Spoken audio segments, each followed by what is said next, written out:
الشيطان الرجيم بسم الله الرحمن الرحيم وهديناه النجدين فلاقتحم العقبة.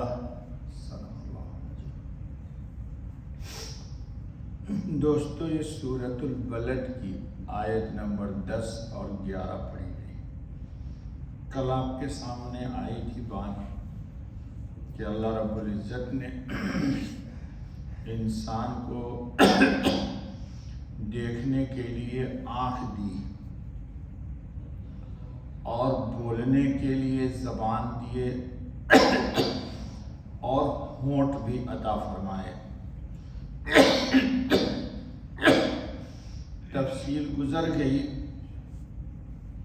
کہ زبان اللہ پاک کی طرف سے اتنی تیزی کے ساتھ خیر یا شر کی طرف چلتی ہے کہ ایک سیکنڈ میں اپنی زبان سے انسان وہ کلمہ خیر، کلمہ سعادت، شہادت عطا کر نکالتا ہے، یعنی اللہ کی وحدانیت کی اور خاتم النبی صلی اللہ علیہ وسلم کی رسالت کی، تو جنت تک پہنچ جاتا ہے.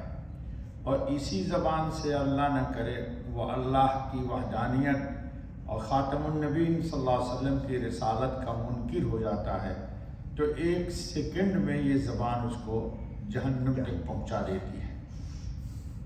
آج کی جو آیت آ رہی ہے، اللہ رب العالمین فرماتے ہیں وَهَدَيْنَاهُ النَّجْدَيْنِ، اور دکھلا دی اس کو دو گھاٹیاں، یعنی خیر اور شر، اچھائی اور برائی، خوشبو اور بدبو، روشنی اور اندھیرا.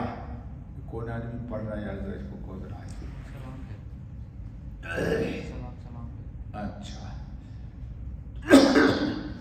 اللہ رب العالمین نے انسان کو تمیز کرنے کی، یعنی روشنی اور اندھیرے میں، خوشبو میں اور بدبو میں، بھلائی میں اور برائی میں، نیکی میں اور بدی میں، انسان کو اللہ تعالیٰ نے تمیز کرنے کی صلاحیت دی، شعور عطا کیا. انسان پہچانتا ہے کہ یہ میری ماں ہے، یہ میری بہن ہے، یہ میری بیوی ہے اور یہ میری بیٹی ہے.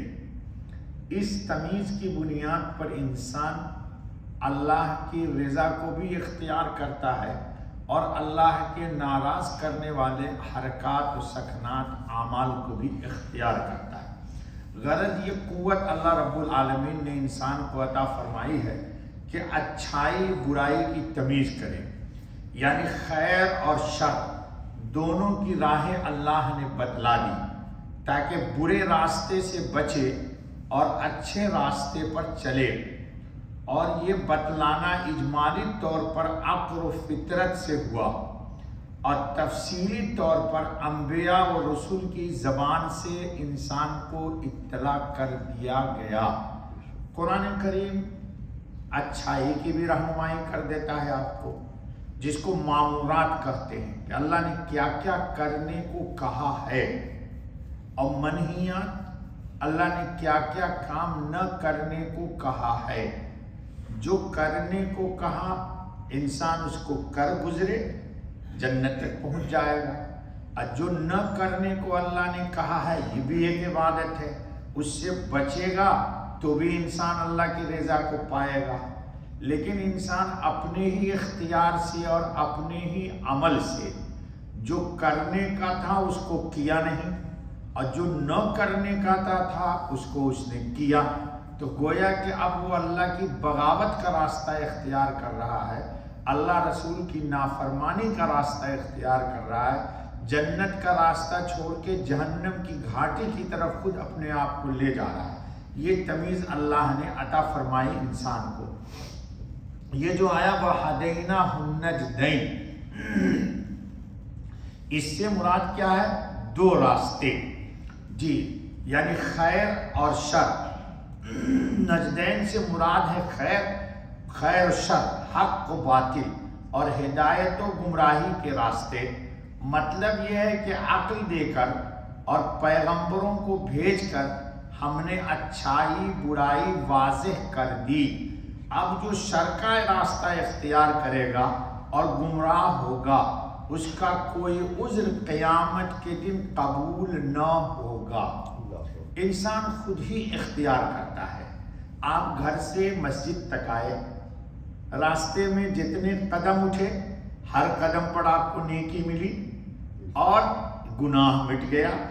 اللہ تعالیٰ کے حضور میں آپ نے آ کر کے سر بسجود ہو گئے، اللہ کو خوش کر دیا آپ نے۔ اب پھر آپ گھر کی طرف چلیں گے، اس پر بھی اللہ پاک آپ کو نیکی دیں گے، ہر قدم پر نیکیاں ملیں گی۔ تو انسان انہی قدم سے عبادت کی طرف بھی چلتا ہے۔ اور کچھ وہ لوگ بھی ہیں کہ اذان بھی سنی، وقت بھی ہے، فرصت بھی ہے، لیکن اس کے بعد سنی انسنی کر دی۔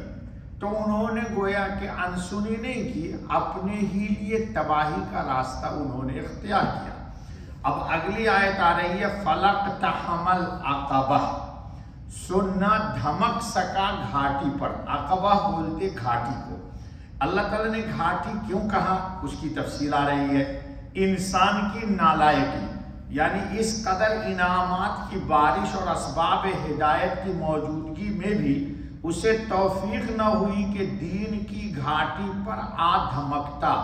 دین کے راستے پہ چلنا ذرا نفس کو شاق گزرتا ہے، ناگوار گزرتا ہے۔ اس کا مشاہدہ آپ روزانہ فجر میں کرتے ہیں، رات بھر نیند نہیں آتی اور شیطان بھی بڑا ہوشیار، فجر سے پہلے وہ ٹانگ دبا دبا کے جی کیا کرتا ہے؟ سلا دیتا ہے۔ دیکھیے بلکہ سلا دیتا ہے، سلا نہیں دیتا ہے وہ۔ حدیث میں حضرت صلی اللہ علیہ وسلم نے فرمایا کہ سورج جب نکل گیا اب بندہ سوتا رہا تو شیطان اس کے کان میں آ کے سوسو کر دیتا ہے، پیشاب۔ دن بھر اس آدمی کی طبیعت، جس جو نمازی اس سے پوچھئے، لاکھ کوشش کرے گا لیکن طبیعت میں گرانی ہے، اچاٹ سا لگا رہتا ہے، طبیعت میں نشاط بشاشت نہیں آتی۔ اور جو بے نمازی ہے تو اس پہ تو تہ پہ تہ لگی چلی جاتی ہے۔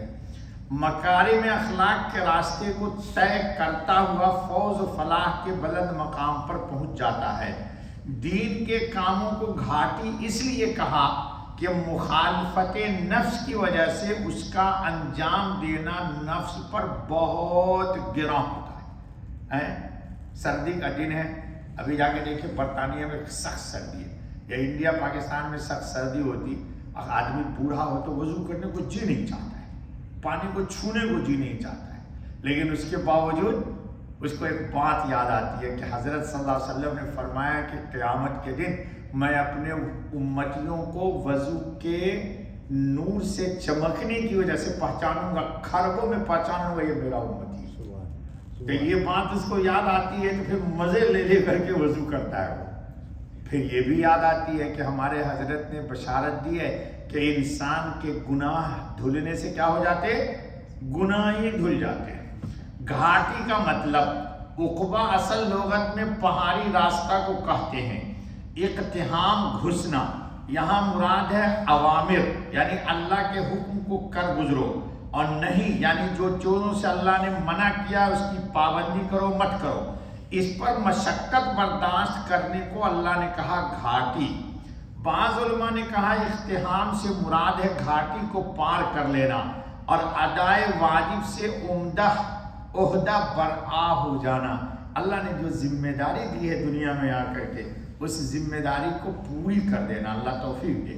کیوں کہ گناہگار پر گناہ کرنے کا وزن اور ادائے واجبات کی ذمہ داری پہاڑی گھاٹی کی مشابہ ہے۔ فرائض مذکورہ کو ادا کرنا گھاٹی کو عبور کرنے کے مشابہت ہے۔ حضرت ابن عمر نے فرمایا کہ یہ گھاٹی جہنم کا ایک پہاڑ ہے۔ لا الہ الا اللہ محمد رسول اللہ۔ حضرت قتادہ نے کہا کہ گھاٹی سے مراد جہنم میں پل سے پڑے ایک گھاٹی ہے جس کا عبور اللہ کی اطاعت سے ہوگا۔ یہاں دنیا میں بندے نے اللہ کی مانی تو وہ پل جہنم کا انسان پار کر جائے گا، اللہ ہم سب کو پار کراتے ہیں۔ حضرت ضحاک نے کہا کہ گھاٹی سے مراد ہے جہنم پر ایک پل ہے، تلوار کی دھار کی طرح باریک اور تیز، جس کی چڑھائی اور اتار میدانی رفتار کی مسافت 3000 برس کی راہ کے برابر ہے۔ کتنا؟ 3000 برس۔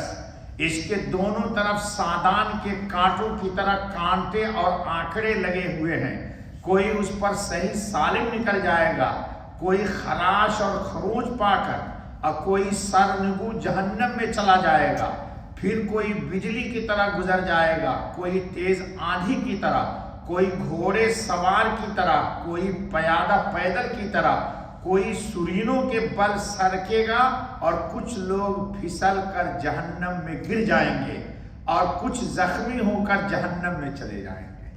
اس سے مراد اللہ نے کہا فَلَقْتَحَمَ الْعَقَبَةَ، یہ گھاٹی ہے، اس گھاٹی کی تشریح کل آئے گی۔ اللہ ہم سب کو اس گھاٹی کو پار کرا دے۔ بس اللہ